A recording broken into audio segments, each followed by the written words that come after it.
Hello folks, back out at Dad's and I got a package to open. I'm gonna do a real quick short little video. I'm gonna put out in the middle of the week between my normal videos, but I thought that some of you guys might get a kick out of this.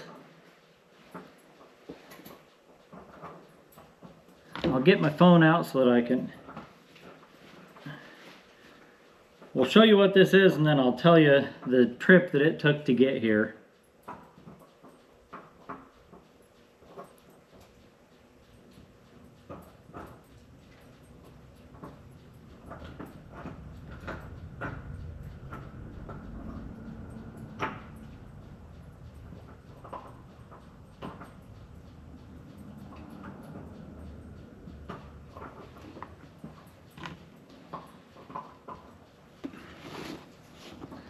Okay, we'll cut this box open.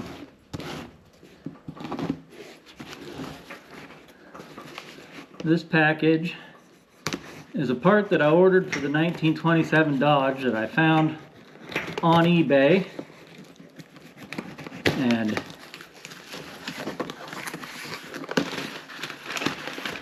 I ordered it.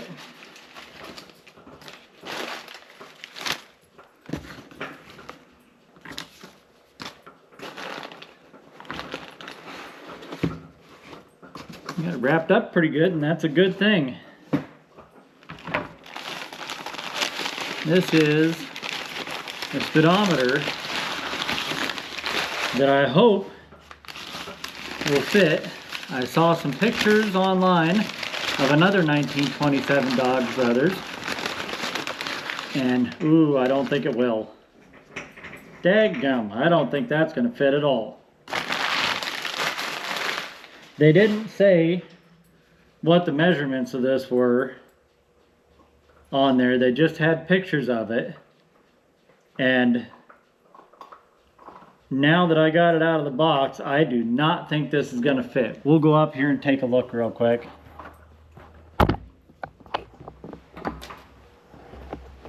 I can actually tell you it's definitely not going to fit. I know that the hole in the dash is much bigger around than that because I've reached my arm through the hole in the dash several times when I was working on stuff in here. So there's the hole in the dash. I know it's kind of dark in here, you can't see real well. And that definitely is not the correct size speedometer for in there. Maybe I can make a bezel for it or something to put around it just to fill up the hole for now. But that definitely is not correct. I should have sent the seller a message and had him measure it, but didn't do it.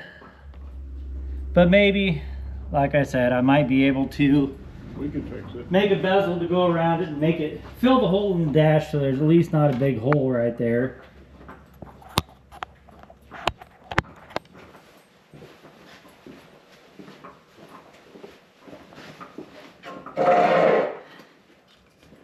Maybe we can make some kind of a bezel to go around it to fill the hole in the dash so it at least plugs up the hole in the dash, but I definitely should have contacted the seller and had him measure it for me.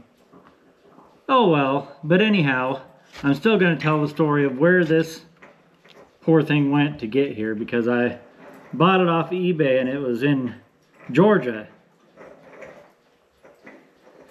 I'll look at the tracking number here.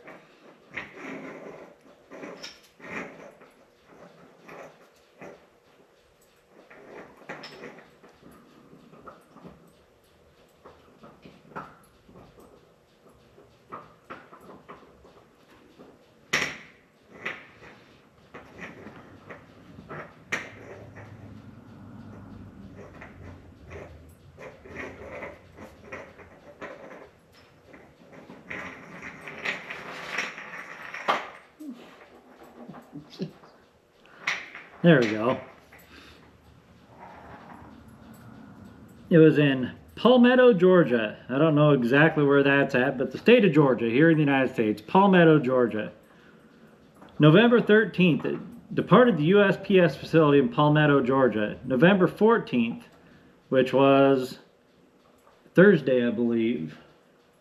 Yeah, Thursday, November 14th, it arrived St. Louis, Missouri Distribution Center at 1:37 a.m.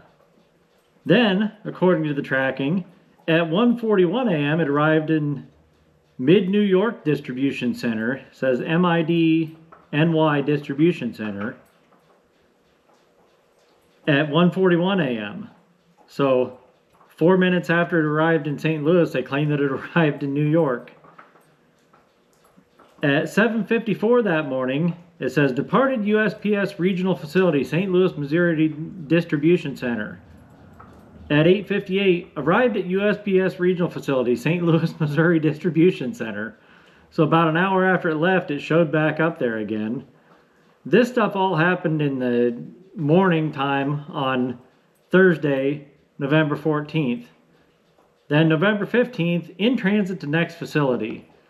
So that was on Friday. So on Monday, I thought, oh, it'll be here Monday. So I was out here at Dad's talking to him, and I looked up the tracking to see where it was at. Arrived, USPS regional facility, Barragata, Guam. Somehow it got shipped from Missouri, which was almost here. It was practically here, to Barragata, Guam. That was on November 18th, Monday the 18th, at 12:33 a.m. it arrived there. So I Googled it and read up a little bit. It says, yeah, sometimes stuff accidentally gets shipped to Guam. I don't know. The next thing that I heard was November 18th at 11:49 p.m. So almost a day later. It had gone from 12:33, so just after the day started. Leo! Got the loudest bone to chew on, and he's right up against the door chewing on it, making as much noise as possible. So it had showed up in Guam at 12:33 a.m. I have no clue what time zone or anything that is, but half hour after the day started, it was in Guam. At the end of that day, 11:49 p.m., so 10 minutes before the day was over, it says arrived at USPS regional facility, Honolulu, Hawaii. So they had shipped it off from Guam to Honolulu, Hawaii. Then the next update on it was the 21st. The 21st was the following Thursday. So a week after it had been shipped, it finally was updated again and said it was in transit to next facility. The 22nd, it arrived in Des Moines, Iowa. So it was almost home, almost made it back here. 200 miles. And then finally, yesterday, Yep. your item was delivered. So it made it here to eastern Iowa yesterday. I'm a little sad that it's not the correct speedometer, but like I said, that's my fault. I should have messaged the seller, but I think we'll make something to make it fit in there and we can stick it in there. I'll find a correct one eventually, but for right now, we'll make something fit it in there so it fills the hole in the dash, and that'll be good enough for now. I just thought that everyone might get a kick out of the fact that this speedometer went from Georgia, that's probably about 700-800 miles away from here, all the way around the world, basically. Guam's just about as far on the other side of the earth as you can get from here. I guess it's still in the northern hemisphere at least, but clear on the opposite side of the globe and back. And somehow, fortunately, the glass made that whole trip.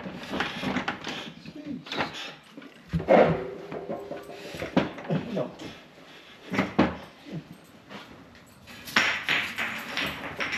Leo has to chew on that bone right up against the door of the tool closet, rattling, making all kinds of noise. Amplifies. And he brought it right back. Yeah. He's a good dog. Okay, I forget where I was even at, but Yeah. thanks for watching, everybody. Just a quick short video, kind of for fun, to show how this poor thing traveled all the way around the world. After all that, I'm going to make it go in the car and make it work for a little while, because at least I've got a good story to go along with it. Thanks for watching, folks. Come on back at the end of this week, since this is kind of a midweek special, and we'll have something for you to watch. Thanks for watching, folks. Yep, we can